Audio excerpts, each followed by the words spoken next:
Hello, everyone, and welcome back to Your Finance TV. We have Brendan McCarty from Column Management back.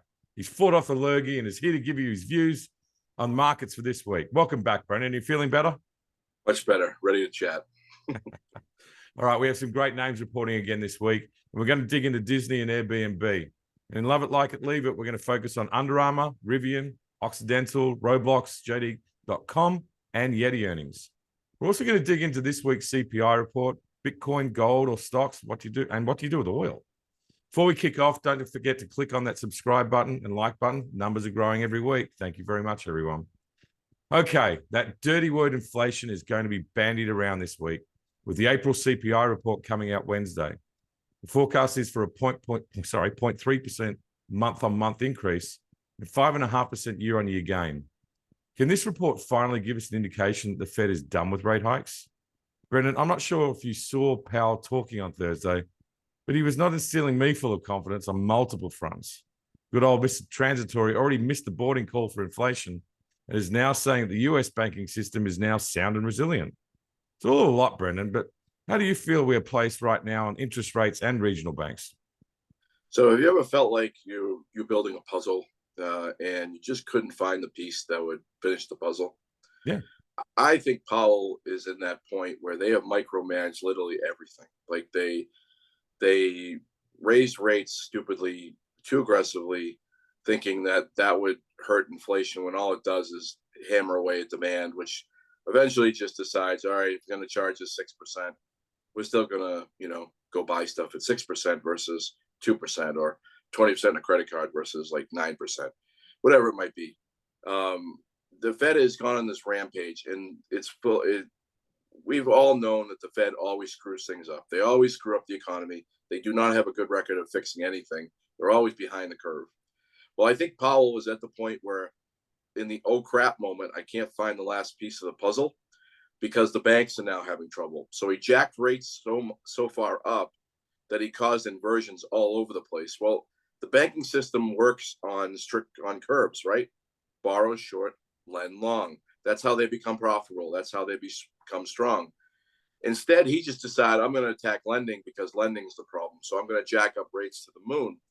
And it has become a problem. Now, in terms of prices, in terms of inflation, I don't think the CPI really matters. It's a nice headline. They can stick to it. They're looking at other indicators. I think in the short term, you might actually see an uptick on it, to be honest. It's just they plowed so much money into the system again in March, and now, so this is like an April report, I think, right? Yep. So March feed through probably doesn't have a lot of demand because it appears that the average consumer backed off during the bank runs, anecdotally, but so this may not catch it. Let's look at it this way. CPI, it's not going to sink. Let's put it that way. But going forward, based on the amount of money that's still in the system, inflation is still a problem. And I think the way Powell was talking the other day is there is a lot of variables in play right now. Not only do you have the inflation issue, you have the banks having massive troubles. You also have the debt ceiling debate, which is not being priced into the markets except on the T-bill side, strangely enough. You've created inversions where the SOFR curve, which, you could go back in time and use LIBOR. Anytime the 6-month LIBOR is actually lower than the Fed funds target, that is stress in the markets too. So I think I don't know if he's taxed. We're all taxed at times, right? But I think he's a little confused, to say the least. I think we're in an environment like Bernanke, I think, came out in 2007 and said everything was sound too, if I'm not mistaken. And look what happened in 2008 when they misjudged portfolios and nothing was transparent. Now everything is transparent. So you can see a lot of this stuff coming. But the banks are in trouble. 2008 was bear. This time around, we have 3 banks. Nobody's going home. Like, the curve hasn't sank. Like, if the Fed put rates down to 3%, everything could fix itself, and then we could start again going higher. But they're not going to do that because they're too stubborn. So, long story short, I would just say that Powell, I think the Fed is confused. I think he is reading through to that. I think the hawks from the Fed are mistaken to want more rate hikes. They need to get the money supply down. If they do that, you're going to see wealth come down. They've micromanaged for so long, and I think we've come to the point where it is all coming to a halt. It's all coming now. And the debt ceiling is the icing on the cake, because what if T-bills don't get paid on that? When say the government defaults and T-bills don't get paid for a week, how much money is in money markets right now based on T-bills that missed that interest payment? What money funds are going to run and have trouble with breaking the buck? See how this is one big mash of mess. Let's just leave it at that. I could use more language. It's just, I've never been so, like, there's so many things messed up right now. And like, maybe it's just not, this is a very difficult environment. And Powell's expression is reading that. I think one of the big things you've said in there is, like, there's more transparency now than there was in 2008, but we don't have a clear picture though. Yeah, I would say that. They have so many, it's like getting overwhelmed by data. What is the phrase for that? Overwhelmed by, what is it? Too much data you have so much data that you can't, data paralysis. That's it. You're paralyzed by how much data you have now. You're not sure which direction to go in. Do you go up? Do you go down? And I think he's right there. He's like, this data says I should do this. This data says I should do that. Well, back in 2008, we didn't have all this data, and we had a cliff. I mean, I don't know if we're going to get a cliff for this time, but we have so much data that I think the Fed is unsure which way to go next. And there's a lot of problems on the horizon, and we're very transparent about it. And that maybe the markets have priced a lot of this in, but it's kind of interesting. The next buckle up, because this summer I think is going to be volatile. All right, well, let's keep you on your toes then, because this one's going to be a doozy, Brendan. Bitcoin is up, let's say 57% year to date. It's always moving around. Gold's up 11% and stocks are up, let's just say 7% for a round number. Brendan, if you had to choose one to be in for the rest of 2023, which one would you choose as the winner? Can I say none of the above? Just kidding. Actually, we track crypto now just to look at it, and Bitcoin is taking a beating last night something's going on in finance. Somebody ran the ticks, which I thought we've been not to digress here, but we've been studying the ticks on Bitcoin. Anytime the ticks all of a sudden start shooting up, somebody's running them and pushing prices. Anyway, so I'm going to ride the fence on this one, and I'm in a way by looking at money. So essentially, when in periods of time where the Fed injects cash into the system, the risk assets rise. So we said there's 4 periods that stuck out to me: 08, 09, 15, and 19. Amazingly, 2011 is not popping up in our models, even though that was a massive debt ceiling debate. It's the biggest one in years. In the periods of time, gold on balance benefited the most of these 3 risk assets. I hate gold. I don't believe in its use. It's economic. The fact that it's over 2,000 blows my mind, because it has very little economic use. You could say the same thing about Bitcoin too. But Bitcoin is an evolving market that I'm starting to finally figure out. It took me years, but anyway. I would just say this: if money starts to shrink, the dollar will actually find some support, but that will actually hurt risk assets. If money starts to rise, risk assets will find support, and gold will lag behind. I would just say that I think the Fed is nervous enough that they're not going to shrink money, and I think gold might be the play for the rest of the year. But I don't think in 2011, the NASDAQ, the S&P, and I think gold actually backed off into year end. I don't have the number in front of me, but gold was still the best play in 11 because that was a peak, commodity peak that backed off.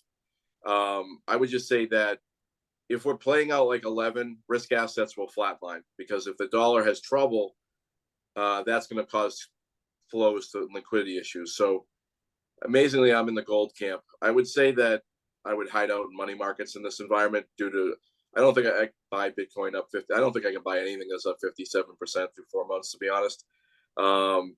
Like dividend stocks is also an option, because earnings right now is actually held in quite well. And everybody's finally coming to our story about, making money on inflation. We've been talking about it for 2 years. Like 2 of us have been literally talking about inflation margins And now people are saying, oh, wow, people are making money on inflation. But so I think dividend players might be your angles. But let's just look at it this way. Assets go up. If money were to rise, I'd probably hide out in dividend stocks. If money were to fall, I'd probably hide out in gold. That's how I play it. I think it's all liquidity is going sideways, and I'm riding a fence. I realize that. I think you're taking the chicken's way out. But anyway, that's okay. Well, I throw you some doozies. I can't like gold, and I like dividend stocks. So I'd say buy dividend stocks. There you I go. didn't say dividend stocks, but you know what I should have done? I should have thrown oil in there as well, because oil's had a decent pullback. And should we be worried about, should we be taking advantage of this pullback? Could we see a short-term bounce, or should we be worried about this move and see potential more downside? What could this mean for oil producers, as we see quite a few reporting this week? I'm the expert of throwing multiple questions in a question this week, Brendan. So talk to me about oil. So if I were a crude bull right now, the chart looks wonderful at 65, but I would be really concerned about the action in gasoline.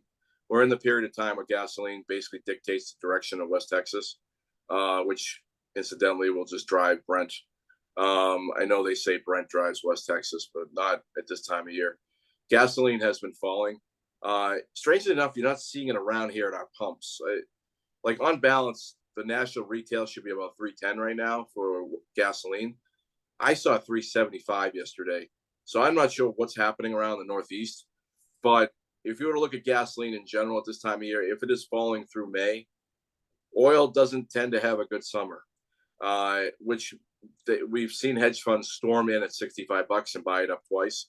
I think the stress in the banking system is also having an effect here. That may have caused a crimp in demand to some extent nationally for gasoline. And diesel demand is still falling as well because heating oil continues to fall. That's what kept heating oil up. I would just think if I would be wary of crude right now. It's below the 65 week. It's below the 13 month. I think it's up this morning though. I think it's close to 74 if I'm not mistaken.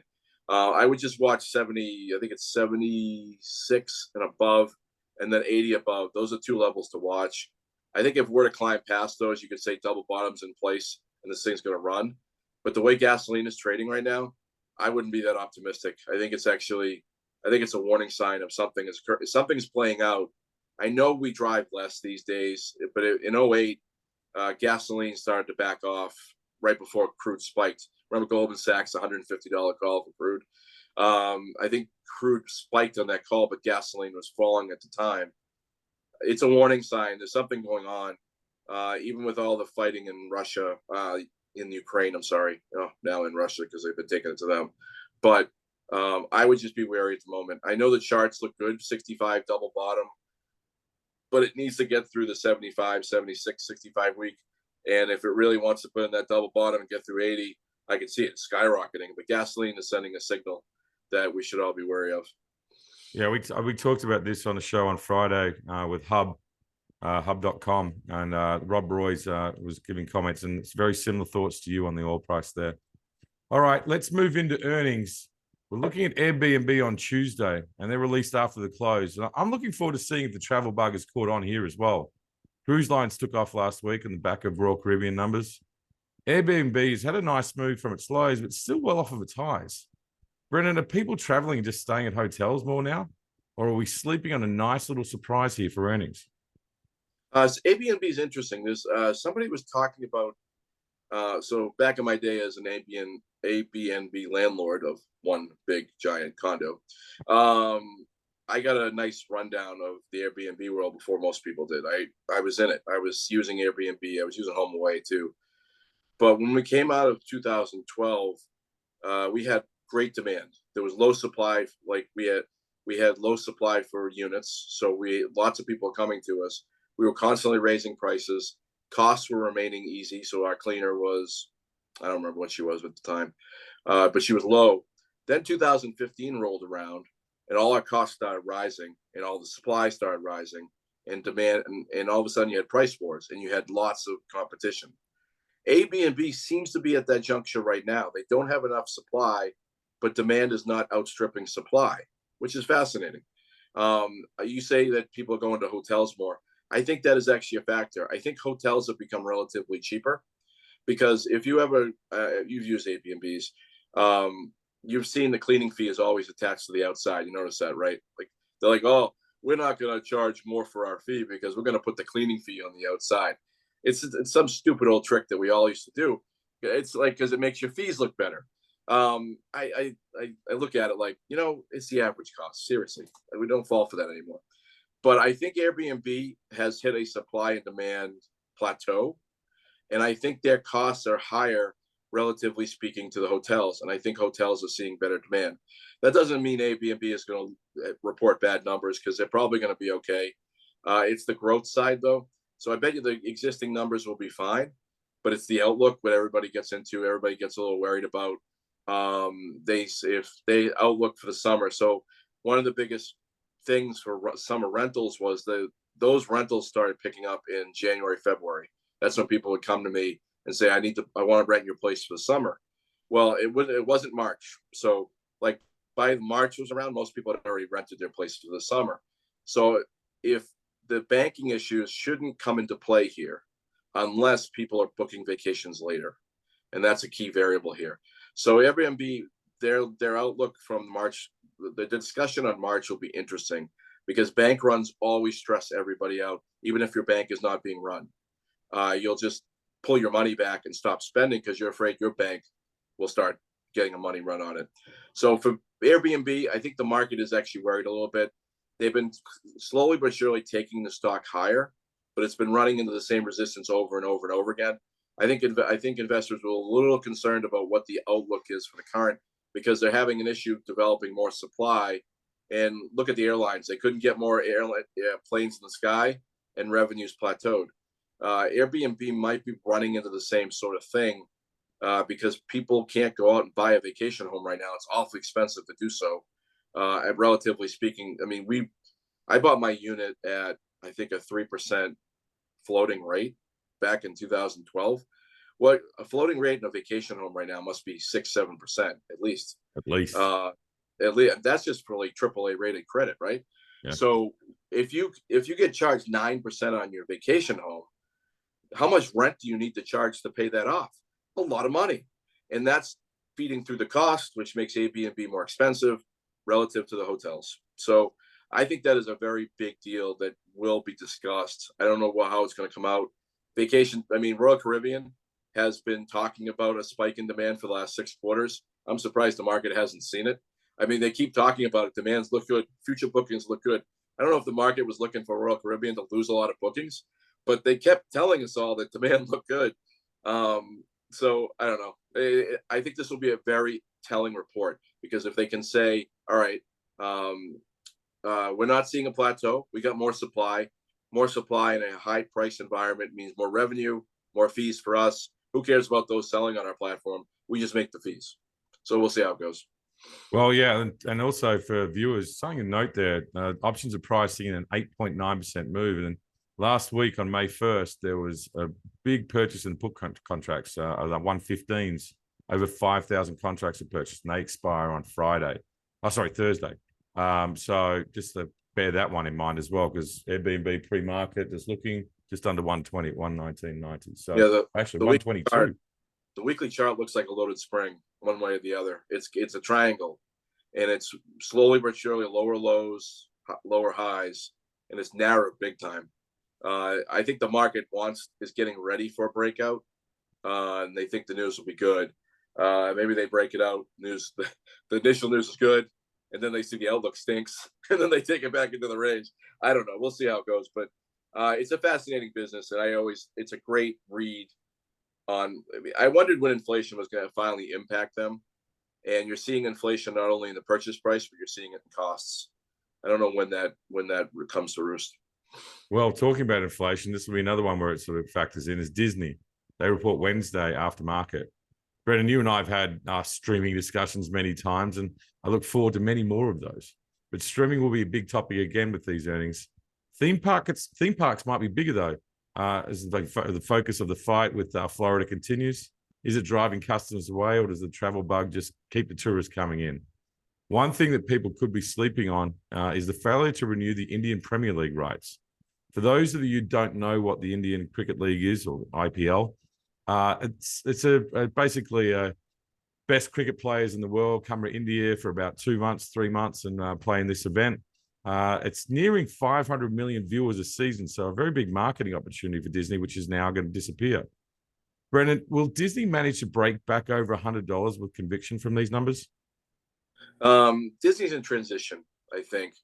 They're having issues with. I mean, the theme parks are finally waking up. The DeSantis problem. Not to get political here, but DeSantis is riding a wave of goodwill because people don't like Trump or didn't like Trump, and now Trump seems to be above him in the polls. I think the DeSantis problem for Disney then will go away sooner than later because he won't be able to maintain this constant attack on Disney. I think that's why Disney's just sort of waiting him out. Call it a hunch. I don't know. Florida looks like it features demand coming out the wazoo. I mean, everybody in Florida is spending money, it seems, buying fancy cars or spending money on this, that, and everything in between. Wealth is big down there. So I think the Disney trip is still very much well on the menu for many families. I saw at least 5 families down there during spring break making the trip. They go to Universal too, but so that's a competitor. I would just say that I think the theme parks is what's driving the gains right now for Disney, because I was surprised by this, but streaming is losing them big amounts of money. I didn't realize this. And I think that this all resonated to me when I learned that they were losing so much money. I didn't realize they were having so much trouble streaming. But one of the big things with them was the Marvel movies. So you put out an Endgame movie, it's worth $2 billion in movie entertainment, and then that swaps back onto Disney Plus, and people watch it 6,000 times. Then they buy the Disney subscription to watch it 6,000 times. I think Disney really needs the movie world and the movie theaters to wake up. I didn't really check on how movie theaters are doing these days. I know AMC seems to be rising again, though I'm not sure if it's related to their business or that apes nonsense. But the theater, they seem to be, every time I drive by the theater in Salem, parking lot seems to be getting more and more full. So people are going to the theaters again. Disney needs that to help their streaming. I think it's a 1-2 punch, right? So, like with all these Marvel movies coming out, I don't know if Wakanda broke $1 billion in revenue. I know that the previous ones, I don't think got over $1 billion.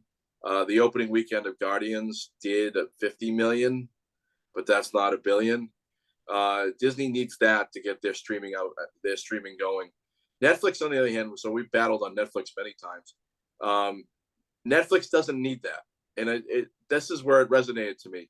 You need a catalyst, right? Netflix's catalyst is everybody staying home, turning on TV, and enjoying it. Disney's catalyst is going to the movie, getting super excited about it, and then coming home and buying Disney Plus to watch it over and over and over again. And that's where the two difference come in. And I think Iger's trying to figure that out now, or whoever is Iger's. I think Iger's. Yeah, Iger's in charge. So he's trying to figure that out. Now, then you go over the sports fees part. They've been trying to get rid of ESPN for 15 years. When they took on ESPN and ABC, they've never wanted it. Yet ESPN has been a key driver, continues to drive. Sports entertainment is becoming less profitable. It's like anything; they have to pay these people more money to broadcast it. I mean, what did Tom Brady get? 10 years and $375. I mean, Fox is going to pay him some obscene amount of money just to talk about football. Poor Tony Romo. Oh, no, Tony Romo's on CBS. It's Olsen. Olsen's on Fox. He's about to lose his job, and then Brady pulled back. But anyway, long story short, sports fees are also becoming a losing thing. I remember NBC pulled back from something years ago, gave up a huge contract, and reset all their sports. And because the sporting fees had gotten insane, I think they got into the XFL. They gave up the NFL and got into the XFL or something. They thought that was a big change, or they got into hockey. That's what it was. They took over the NHL contract and made it all about revenue and incentives and all sorts of wonderful things. And that's how NBC reset sports. I wonder if Disney's going down the same path.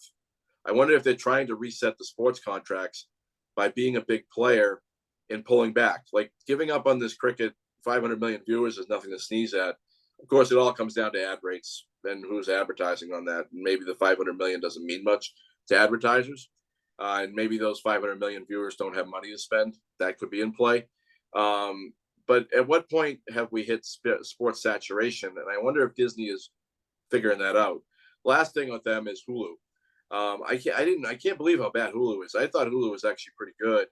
They're trying to get rid of that as well because it's either pay $9 billion to buy out the rest of Comcast's piece, or sell it. That is not working for it either. So Disney is just in transition, and the chart looks exactly like 2000, where it peaked in 2000. It went sideways for several years. I think the drawdown is actually quite similar between 2000 and 2021. The peaks are very similar. I think Disney, the buyers are staying below. Our buyers are coming in below 100. They'll keep it above 100, I guess, for the time being. I think the theme parks will drive revenue and overshadow the problems of the streaming. I just watched The Mandalorian, though. That show was awesome. As a Star Trek, so good. That was the best one they've run so far, and they're Easter egging like crazy. So I don't know, but they're not pushing that. Netflix will naturally, organically, like Stranger Things coming out again soon, right? It's been delayed because of the writer's strike. Oh, no. Oh, okay. All right. Well, eventually they'll get there. But they were teasing that already. And anytime you tease Stranger Things, subs go up. I mean, I'll concede that finally. On Netflix. Well, Disney. I need that clip. Disney doesn't do any of that. You don't see them getting their stuff viral. They live off of, let's get the stuff in the theater and then let's drive subs. Mandalorian was really good. And if you're a Star Trek fan, I'm surprised you don't see it. Maybe the Star Trek fan is just not that big as the Stranger Things fans. Maybe it's just too old versus too young. I don't know. But anyway, Disney itself, to answer your story, long-winded answer to your question, Disney's in transition. It's probably between 85 and 120 for the next several years until they figure it all out. It's right slap dab in the middle. Unless they surprise anybody in earnings this time around, I would say theme parks will be a bonus. Streaming will continue to be a problem. And I think that's investors will be like, all right, we'll buy it up a little bit as long as you don't cut the dividend. Actually, they already did that, didn't they? As long as you don't cut the dividend below to negative, or you add a dividend, that would help us. So it's funny how Disney is comparing itself 20 years later, and that it's going through another transition before it makes another move. So that's the way I'm looking. All right. Well, I'll let you get out of the Disney hole, and let's jump into Love It, Like It, Leave It. Now, we're sticking with the earnings theme here. For first-time viewers here, Brendan gives his quick view on some stocks that I've picked out just because they seem interesting to me, especially from the earnings this week. All right. You ready, Brendan? Let's go. We're going to start with Under Armour, and they report Tuesday pre-market. So this blew me away. I can't believe this is under $10. Under Armour is my favorite brand. I guess I'm old. Leave it. Huge brand that has suffered tons of missteps over the time. I would leave it. Okay. Rivian report Tuesday after the close. My first thought on Rivian is Tesla trying to put them out of business by dropping prices so aggressively? The stock is not telling me that, though. So I would like it. Had nice turnover 13. So I think the last time we talked about the stock was 32. So it's clearly having trouble. But you have to wonder if the price wars are killing the company. Right now, it's not a question of investors, so I like it. Okay. A Warren Buffett name makes it into the triple L's. Occidental Petroleum, they report Tuesday after the close as well. Yeah, I don't know. It's down in the pre-market. I couldn't find a quote for it, but it bounced off the 65-week last week. It broke trend, however, so it's in a precarious position. I would like it based on the 65-week bounce. I don't expect earnings to be good, though. Oil prices are too low, so I don't expect great earnings, but the chart looks like maybe they priced it in. All right. A name we haven't looked at for a while, Roblox. They report Wednesday pre-market. This stock always surprises me. The older kids were playing this game last time they reported. I would leave it. It failed on the 65-week and the 20-week. Okay. Quite a few Asian names are coming through reporting in the next couple of weeks. This one is reporting Thursday pre-market, JD.com. JD's a great read on the reopening story that we keep hearing about in China.